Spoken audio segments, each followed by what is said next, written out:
Hello, in this video I'm demonstrating the Murtisol or the Murtisol. I don't know exactly how it's pronounced. Treadmill. So I just bought this treadmill and it's a fold-away treadmill. Pretty easy to put together. It just came in two parts. This little upper piece here came, and then the bottom piece was all put together. And these poles here were folded downward on that, and then this piece was laying on top. That's what I saw in the box. And it has a little tray on it that you can, it looks like it should be big enough for a tablet, but when I look at the width here, the width doesn't seem wide enough for my tablet. But we'll see. The other thing is it came with 4 screws and 3 white bolts. The 4 screws were for under here, so it actually attaches this to this pole. So it's screwed underneath this plastic cover, and then this plastic cover snaps on top.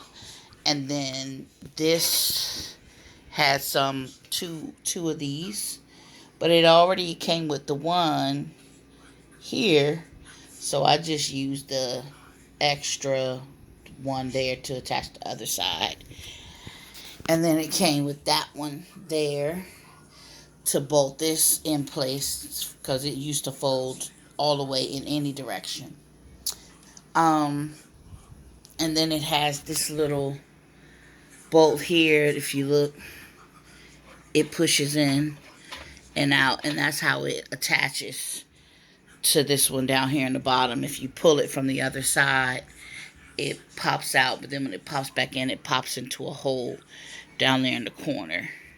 And then there was also like a phone cord jack that plugged in right here, and that attached the panel to the power supply, which is actually right down here. So it'd be nicer if the power button was somewhere up here on the panel, but it's not. It's on the bottom. And then here you have the controls. The controls are very simple. The mode button is simply for time and distance. If you just want to set a certain amount of time or a certain distance. And that's the two modes that you have.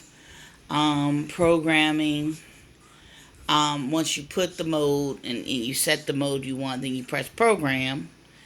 And then that locks it in. Start button will start the machine, and you can see it has like one long strip across the top, which allows me to see that it's actually going. And then you press these buttons to get it to go faster. So now that's going 2 kilometers an hour. And you can get it to go 4 kilometers, 6 kilometers, all the way up to 10. And if you want to stop it, you just press stop, and it goes back. It stops the treadmill immediately, and then the power goes. This is your key. You don't have this, can't do anything with your treadmill. It's a magnet, and it's like your car. See, even when you get close, it'll work. But if you don't have that attached, you can't do anything with the treadmill. When I first got it, the treadmill wouldn't, it would start for a second and it wouldn't continue to go.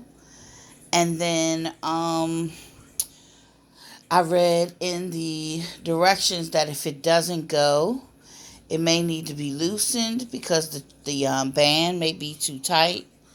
And you loosen it down here where these warning signs are, those red markers. They actually say warning. There's a bolt on each side where you turn it to the left or to the right. I haven't figured out which one makes it tight, which one makes it loose yet. And then they say you could also touch it and see if it's dry. If it's dry, add lubrication. So I touched it. I couldn't from the top. I was trying to get it from the top. But if you touch the bottom is looser. So I ran my hand across the bottom and it was really loose. So I went to this corner right here where there's clearly a band there. Where you see that little black leg, you see the bar go across. So I flipped it over and I added lubrication there, and I kept it on the side and let it run down. So I had to let it run down on the outside to watch and see how much it would take to get across. And so I knew either to not add any more or add some more based on how much of the lubrication ran across the band on the pink side, as well as the bottom is white. So I had to add a little more, and when I seen it keep running down, I was like, okay, that'll be enough. And then I turned it on the lowest, and the lowest speed, which is 1, and it continued to go more than 1 loop. Like I said, there's a stripe mark across it, and I guess that's to let you see that it's actually running when it's running. I mean, of course, the faster it goes, you can actually hear the motor. So I'm going to record the little line. See the line there?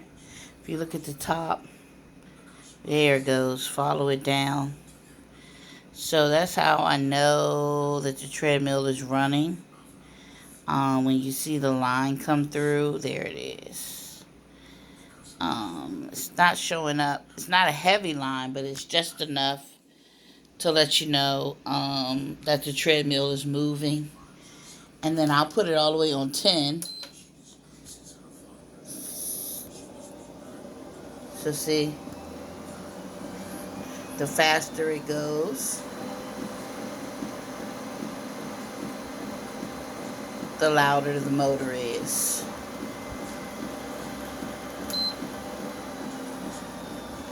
So of course you know it's running then, but when it's, in the lower ones, you don't hear the motor. The other thing is this water bottle holder doesn't hold. I mean, this is a Perrier bottle. It's a 16.9 ounce, which is the typical size of a water bottle. You can see it barely goes in. I have to tilt it a little and force it. So that's one of the things that, I mean, it's fine. I think if you have it in an area like what I do, because it's in my living room.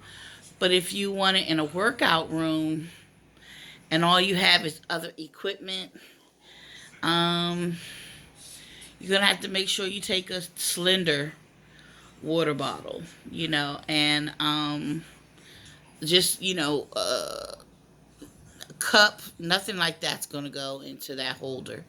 So it has to be a water bottle, and it has to be one that's 16 ounces or smaller, unless it's like I said, a cylinder shaped one that you can buy separately. Like the glass ones tend to be more slender, the 20 ounces. You can buy, an insulated water bottle, and they tend to be, a 16, 20 ounce. They tend to be tall and slender, taller than this Perrier water. So that's something I wanted to point out just for people who are going to be on it. You're going to be sweating, and you're going to want to drink some water while you're on it. Know that you're going to have to either use small water bottles or invest in a slender water bottle for workouts. Um, Let me just go get my tablet and see if my tablet fits. Yeah, so my tablet is a bit large. If I take it out of the case, I think it'll go in. I mean, it's a typical size tablet. It's a 10-inch. But if you have an 8-inch, and like I said, if you take it out of the case, you'll probably get, it'll probably be a perfect fit. So yeah, mine's 10. If I take it out of the case, it'll probably go down another half an inch, and it won't block my start and stop buttons, nor will it block the emergency release. Um, and that's really what I want, because I actually want to read while I'm on my treadmill. It has a nice big screen for my Kindle and PDFs and stuff like that. So, I mean, that may not, if I'm doing a lot of moving, it may not be practical, but I was more so interested in having my tablet on my treadmill and using my tablet, which is why I got one that had the tablet holder instead of just a regular phone holder. And of course, since it's a phone holder, I mean a tablet holder, it'll also hold a phone. Um, and that's everything. I mean, I've seen a lot of the treadmill videos. You can stand it up and put it away, or you can lay it down and put it away. You can see how the leg is. So it's at a 90-degree angle. So this is what it would be if you folded it down. Then this piece would fold down and lay on top of that. So the height of this would be the height of this, because this has a slight incline. So I'm sure you can see it by the shadow underneath. So it will fall into the incline and create a flat surface with the bars. So you could put it underneath essentially a bed or a table or whatever, or you can lift this part up, stand it up, and put it in a closet or up against the wall, or what have you. I'm probably going to stand it up. It's going to be sitting out. So I'm probably just going to fold it up and stand it up against the wall for the time being. Position it probably maybe behind this curtain here. But yeah. So this is the Murtisol um, folding treadmill, and it's awesome. I mean, it's really easy. Like I said, it came in 2 pieces. I moved kind of slow, and it took me about 20 minutes to put it together. So I think someone else could probably take about 10 minutes to put it all together. It's really self-explanatory. You really don't even need the instructions to know where things go. If you just kind of look at the pieces and look where they belong, what's missing, you can kind of figure it out. I had to look at the instructions for a couple of things, but very easy to put together. So I hope that this video helps someone. Thank you for watching. Bye-bye.